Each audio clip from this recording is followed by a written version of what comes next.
American Death in Beirut, published in 1990. As a delegate of the Canadian Red Cross Society and surgeon for the International Committee of the Red Cross, Dr. Giannou has continued to work all over Asia and Africa. He was the medical coordinator of the ICRC campaign to ban anti-personnel landmines, which helped lead to the Ottawa 1997 landmine treaty. Hearing Dr. Giannou speak the other day at the Red Cross chapter downtown, he sort of was reflecting on his life work, and he sort of identified the role that he played in passing the landmines treaty as one of the most significant sort of contributions that he has made in his stellar career. He's the senior author of several publications, First Aid in Armed Conflicts and Other Situations of Violence, and also War Surgery, working with limited resources in armed conflicts and other situations of violence. Dr. Giannou has also been a surgical consultant for the Canadian Red Cross Rapid Deployment Field, and he's also worked as for the National Critic Care and Trauma Response Centre in Darwin, Australia. Dr. Giannou's life work has also been the subject of a documentary film, On the Border of the Abyss, which covers his entire life's work working with less fortunate people in the developing world. This documentary aired in Canada in the year 2002 to wide critical acclaim. Dr. Giannou was appointed to the Order of Canada, and he's also was awarded the Star of Palestine by the PLO Executive Committee for his work among Palestinian refugees in Lebanon. And he continues to inspire many to become war surgeons. It's a huge honor and a privilege to have him in Denver today and to have him be our closing keynote speaker for this conference. Please join me in welcoming Dr. Chris Giannou.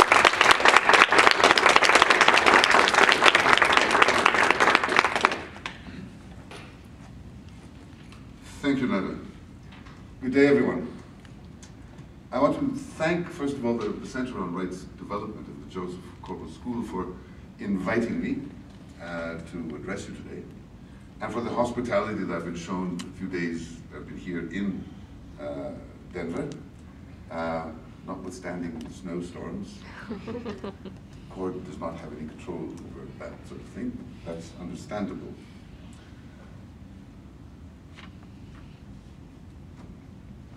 War is detrimental to your health and severely affects the health of those around you. Now, you may not be very interested in war. Leon Trotsky once said that you may not be interested in war, but war is interested in you.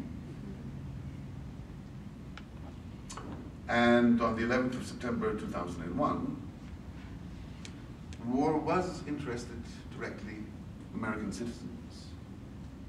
And quite a number of people were surprised about that. Of course, Osama bin Laden had held a public press conference in 1998 where he declared war on the United States. There's nothing secret about it. And then there were attacks on the Khobar Towers in Saudi Arabia and an attack on the USS Cole in Aden Harbor, 2000. And the people whose job it is to follow these sort of things should have known when something else was coming up.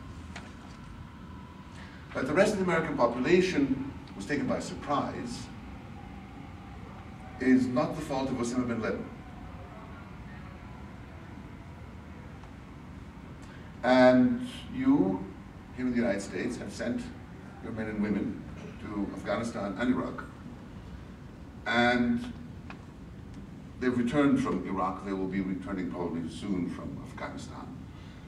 But that does not mean that war is no longer interested in you. You will also suffer natural disasters. Here in Colorado, you had flooding last year, and I believe there was an earthquake, a couple of earthquakes in Los Angeles recently. So natural disasters are also interested in you. Now, over the last several days during this conference, quite a number of people have talked about natural disaster, armed conflict, and the access to health care, and the difficulty very often encountered in conditions of armed conflict or natural disaster of simply getting to a healthcare facility. And Dr. Ruth Greber talked about the factors determining health. And normally, access is only about 20%, 50% is behavior. In a natural disaster or in a war, 90% of the problem is access. Either because the hospital and other health facilities have been destroyed by the earthquake in Haiti, and we saw quite a number of discussions about that, or because they've been destroyed during war. Take a look at Syria today. Or quite simply because there's fighting on the roads and people cannot manage to get to the hospital. And therefore, access for humanitarian actors is important. And whether it's providing medical care, or whether it's providing drinking water, sanitation, food, access to the victims of disaster or armed conflict is a major problem and impediment. And I talk about victims, and I use it in the legal sense, and I'm not going to get involved in the very American discussion of victimization, etc., etc. That's your bullshit. The word victim is consecrated in international law. They are the people who suffer from the consequences of natural disasters and armed conflict.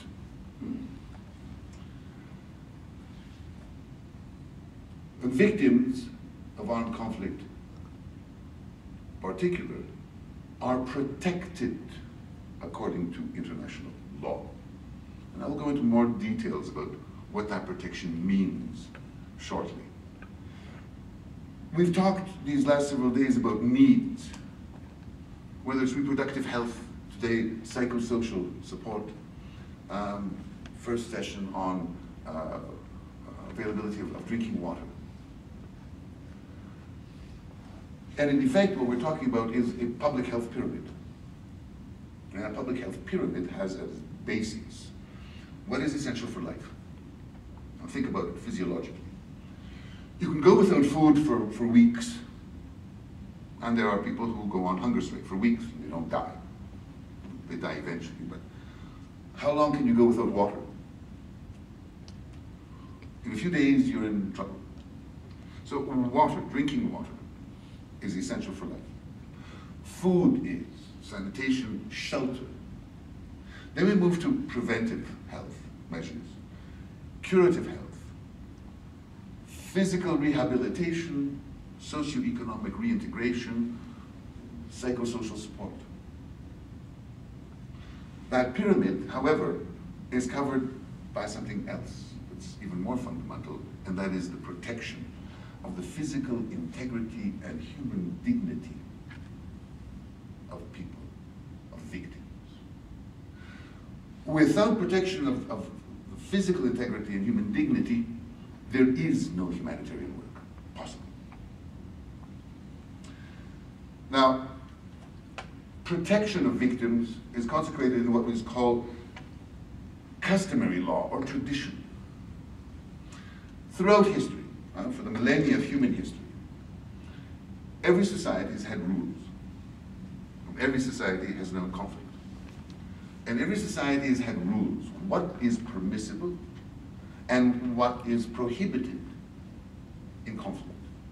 It differs from one society to another, it differs from one period to another, but every society has had the rules of war. The more common, or the most recent assertion of this is called the Geneva Conventions. And this year we celebrate the 150th anniversary of the Geneva Conventions, 1864. Now, what brought up the Geneva Conventions? A Swiss businessman looking for the Emperor Napoleon III because he had a colonialist project. He wanted to invest in Algeria, which was a French colony at the time. Is in northern Italy looking for Napoleon III, and there's a battle going on in an Italian village called Solferino. French fighting the Austro-Hungarian Empire, the Habsburgs. And it's a huge battle, and thousands of dead and wounded, etc. There were more veterinarians to deal with the horses of the armies than there were doctors to deal with wounded soldiers.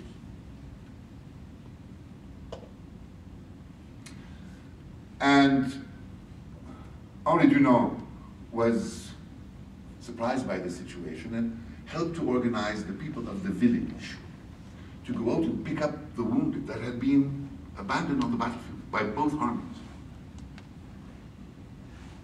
He picks them up and brings them to the village. They basically, on the first day, there are a few doctors, they start operating. Men are dying, and as they are dying, they dictate a letter back home to their families, and the villagers write down the letters. That later becomes something called the Red Cross message, that prisoners of war sent to their families and such in return, all right? And there are quite a number of very simple humanitarian and humane gestures made towards these wounded soldiers by the villagers. Dunant then writes what becomes a bestseller, Un souvenir de Solferino, a memory of Solferino. And another few citizens of Geneva find this interesting, because in the book, Dunant makes two suggestions. Number one, that in every country they organize a group of volunteers to come to the aid of their respective armies when they go to war. And it's probably the case, now this is 1850s and 60s. The Napoleonic Wars were 50, 60 years earlier. Probably surgical care for wounded soldiers under Napoleon at the beginning of the 19th century was better than care for wounded soldiers at the end of the 19th century. Dunant says, let's have a group of volunteers, doctors and nurses, that would come and help in time of war, European wars. And also that there should be rules about war to guarantee medical care for the wounded. There's a great deal of diplomatic activity that goes on, and a year later, the Swiss Confederation convenes a diplomatic conference in Geneva. And half a dozen independent countries of Europe at the time, mostly monarchies, meet in Geneva, and they negotiate the first Geneva Convention for the amelioration of condition of wounded and sick soldiers in the field. And the International Committee of Geneva for the Relief of Wounded Soldiers becomes the International Committee of the Red Cross, and is the mother organization of modern humanitarian work. Now, the idea behind the first Geneva Conventions was that states have a responsibility. If you're going to send men out to kill and be killed, you have a responsibility that if they don't die, if they're wounded or sick, you have a responsibility to take care of them. Your soldiers are not simply cannon fodder. And that's an important concept, that states are actually responsible for the citizens. You cannot send people off to die and kill and then abandon them. And in the beginning, the national Red Cross societies that are set up are made up of volunteer doctors and nurses. And you've all probably seen posters of the Red Cross nurse, 1917, 1918, First World War, that goes off with troops. And the definition, the first definition of a Red Cross, National Red Cross Society, is an auxiliary to the armed forces of the country. Now, during the 20th century, the military has become modernized, and they have their own medical services. And they no longer really have to rely on a National Red Cross Society or Red Crescent Society for their medical staff. And after the First World War, the war to end all wars, another fiction of history, the national societies in Europe and North America said, well, what are we going to do now if we no longer go off with the military? Let's do disaster relief. And so around the world, in most countries, the major organization agency involved in national disaster relief is the National Red Cross or Red Crescent Society. The American Red Cross is a very good example of that. So we have the responsibility of the states to protect wounded and sick soldiers, to protect the medical act. In effect, the symbol of the Red Cross or Red Crescent has a meaning, and it doesn't mean medical. It is a symbol of protection. The wounded soldier, and then later with other Geneva Conventions up to the 4th, the soldier that no longer participates in combat, so the prisoner of war, the soldier has been taken prisoner, does not participate any longer in fighting. Civilian population do not participate. These are all protected categories. And the people who take care of the protected categories, the doctors and nurses and first aiders and ambulance drivers and hospital administrators, etc., also benefit from this protection that is symbolized by the Red Cross and the Red Crescent.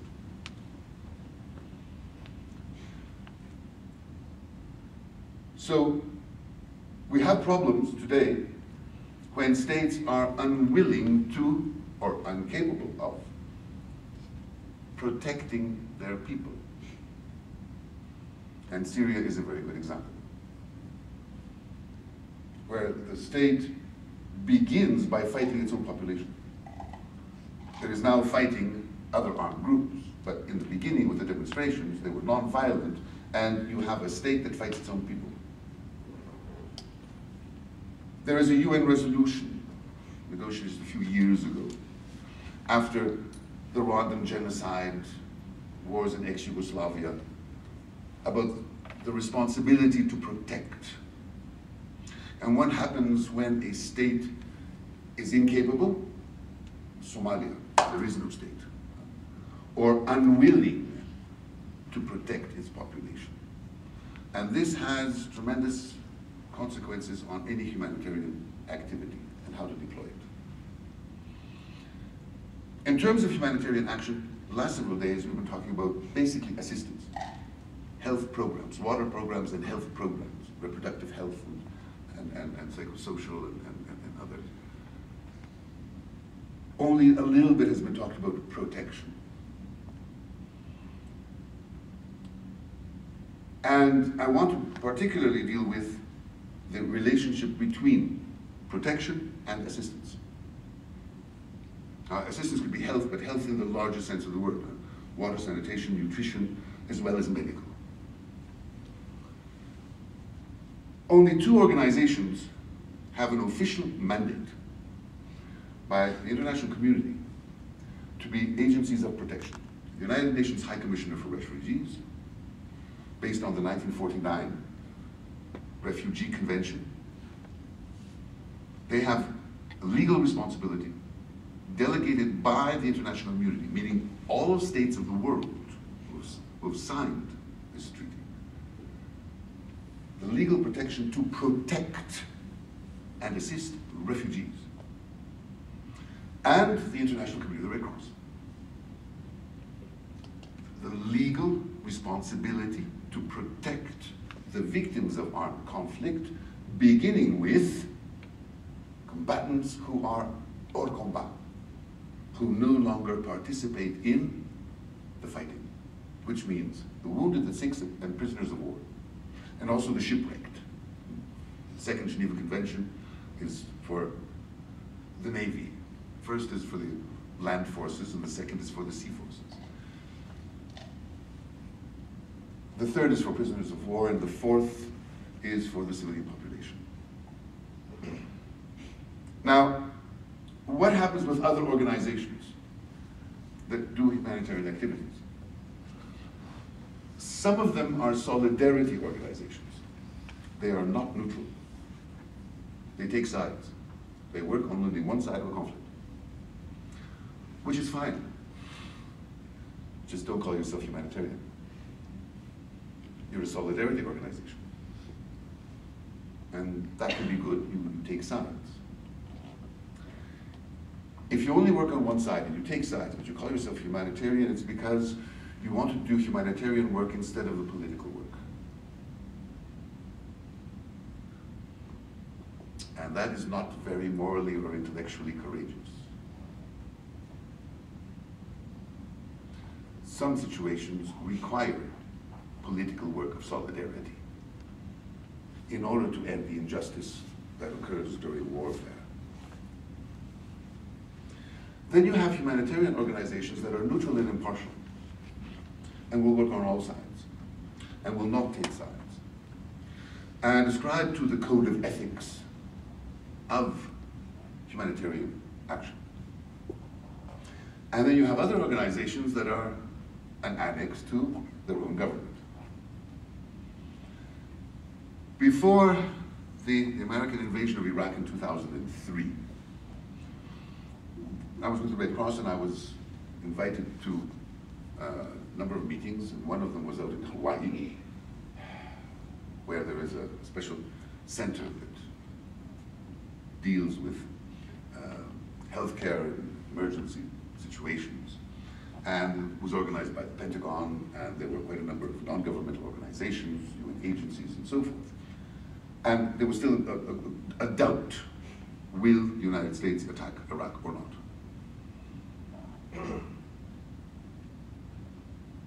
And the discussions, basically, the Pentagon and the State Department, is what will you, American NGOs, do to help us if there is an attack? Basically, you become an annex to the armed forces.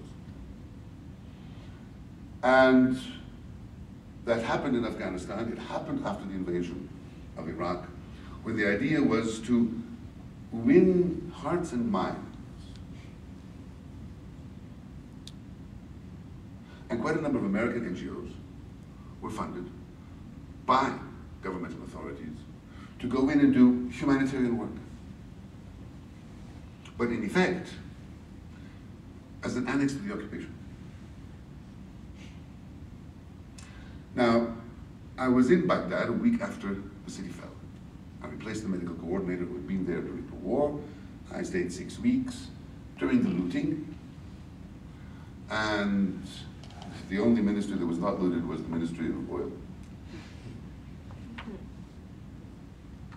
Everything else was looted. The museums, the ministries, the Ministry of Oil was not looted.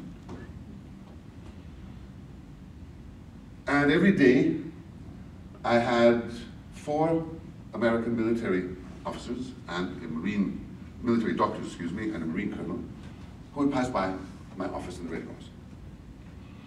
It was the only place that they could get a cold beer. And we discussed what they were doing, what I was doing, and so forth. And I told them, look, my job here is not to make your occupation easier. I'm here to help protect and assist the victims of this conflict. Most of them happen to be Iraqi citizens. But if I can also be of service to you, the American military, fine, when you are victims. But other than that, I am not here to be an annex to your occupation. That is not my role.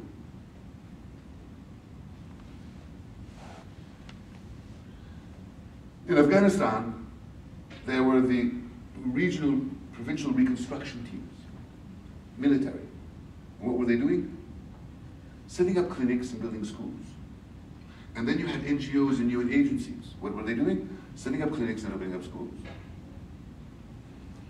Now, if you're an Afghan peasant, and here is a foreigner carrying a gun and a foreigner not carrying a gun, but they're doing exactly the same thing, believe me, you don't really differentiate between the two. And if the military are going to be doing the humanitarian work, then what are the humanitarians supposed to be doing? Where is the assistance? Where is the protection?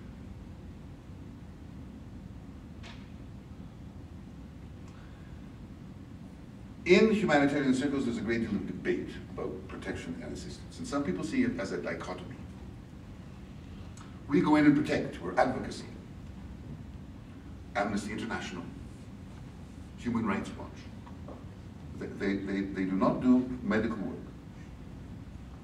They do advocacy, and it's a good thing that they do.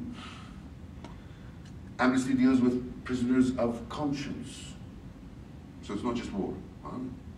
Internal repression, dictatorial regimes, etc. Others say, well, I don't get involved in the politics. I'm a medical organization. I do only the medicine. I do only assistance. And so you have a dichotomy. Others will say, well, no, it's a Gaussian distribution, Gaussian curve. You have two extremes. So yes, you do only assistance, you do only protection, but most do half and half in the middle. I tend to think of it as a dialectical relationship. To protect the life and dignity of people in the largest sense of the word means that you address needs, the need for water, for food, for healthcare, as a right. I don't need water. My access to water is a right. The access of victims of an earthquake or war to water, to sanitation, to healthcare, and to protection of their physical integrity is a right. And at that point, any neutral and impartial humanitarian agency, an NGO, etc., can claim to be doing protection. Perhaps not in a legal sense, but in a moral sense. I, as a surgeon, when I operate on a patient injured through fighting or disaster, etc., well, I'm not just assisting that patient.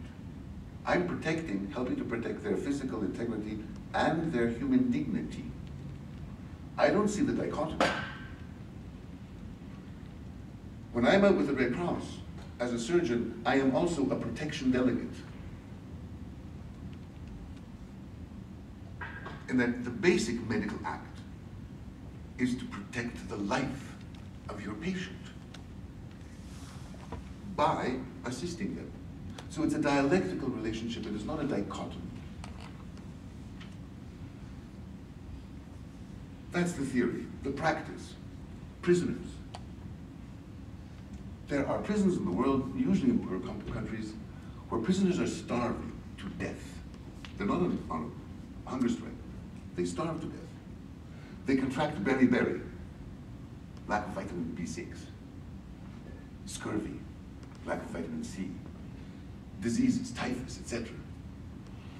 Either because of structural problems in the detention system, poverty, ignorance, sometimes incompetence, and sometimes criminal behavior on the part of the detaining authorities. And then there's torture, bad treatment, and so forth. But I have seen prisons in African countries where the ICRC does prison visits. You go and you visit prisoners, you register them, you send messages to their family, they receive messages from the family, etc. And you make return visits to make sure they don't disappear. And the prisoners are ill, they don't have enough to eat.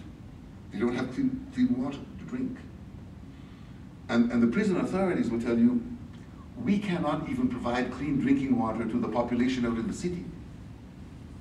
You want us to provide clean drinking water to the prisoners? We can't afford it, we're too poor. And so, we send in a water and sanitation engineer. And we help to renovate the prison and put in toilets and clean drinking water. Now, you may be assisting the prison by doing that, but you're also helping to protect the life and human dignity of the prisoners.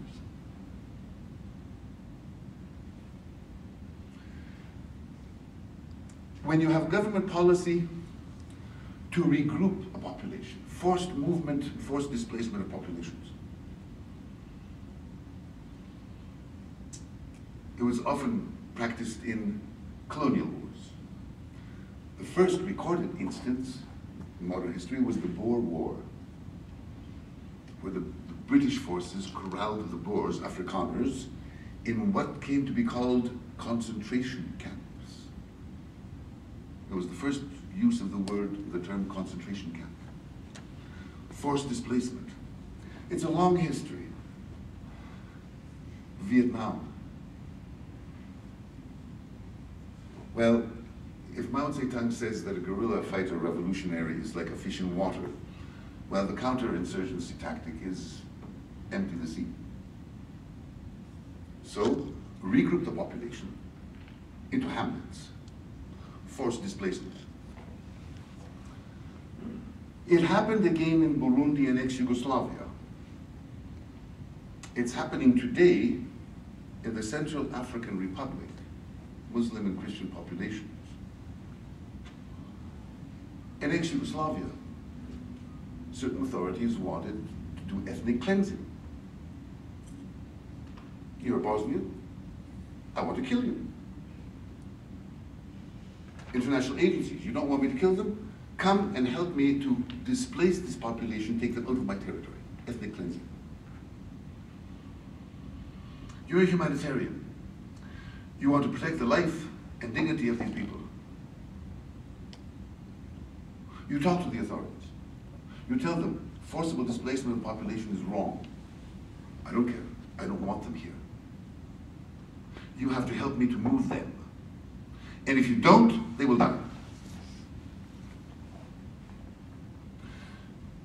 So you are obliged to assist in the contravention of the laws of war, assist ethnic cleansing in order to save lives. Because if you don't help to move the people, they will be slaughtered and massacred.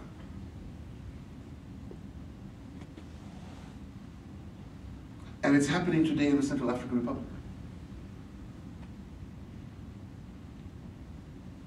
Some cases Christians, but mostly it's the minority Muslim population in Bangui, etc., that are being forcibly displaced because if they stay there, they will be slaughtered.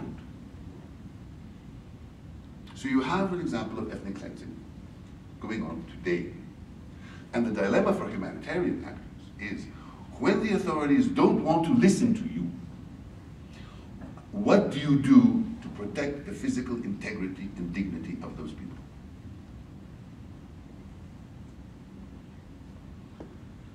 Rape as a method of warfare. It's old as a technique. It's not new.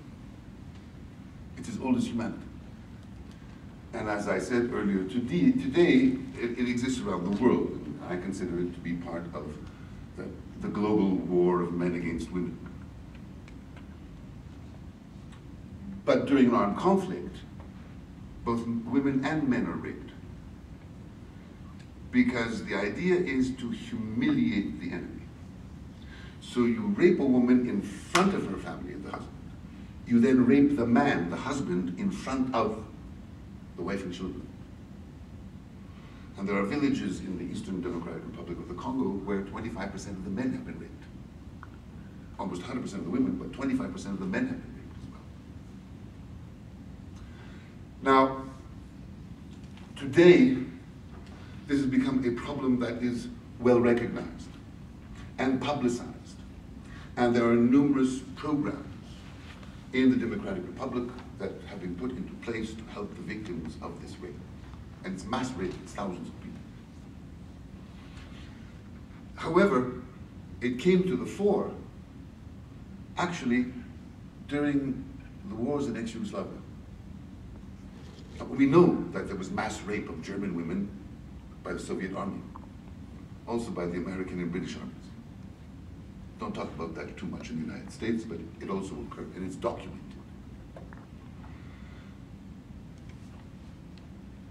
But it became a popular issue of public discussion with the wars of the Yugoslav succession, for two reasons, in my opinion. One, it's post-feminism, and therefore people became aware that women also have rights. And two, they were white people living only an hour, 2 hours air flight away from Geneva and Paris and Berlin and Rome.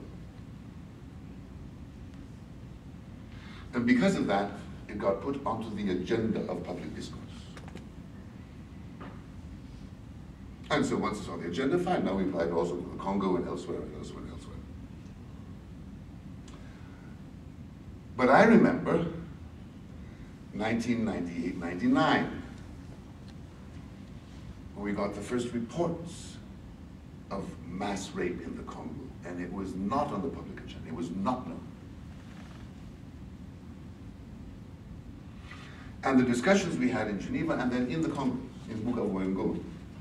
And I visited the hospital, we assisted the hospital in Panzi with Dr. Mukembe, who should be given the Nobel Peace Prize. This is a man who's devoted his life and professional work to aiding the victims of rape in the Eastern Congo. He has been shot, he has been wounded. He's been abroad for treatment, he has returned to the hospital, in Panzi Hospital in Goma.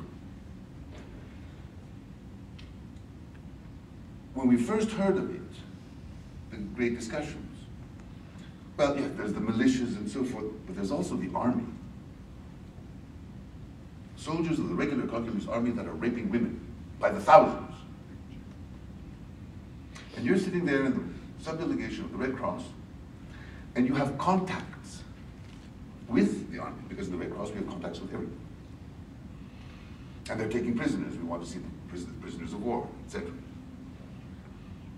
You're going to go now to the commander and say, sir, your men are raping the women. No, they're not. My men are disciplined.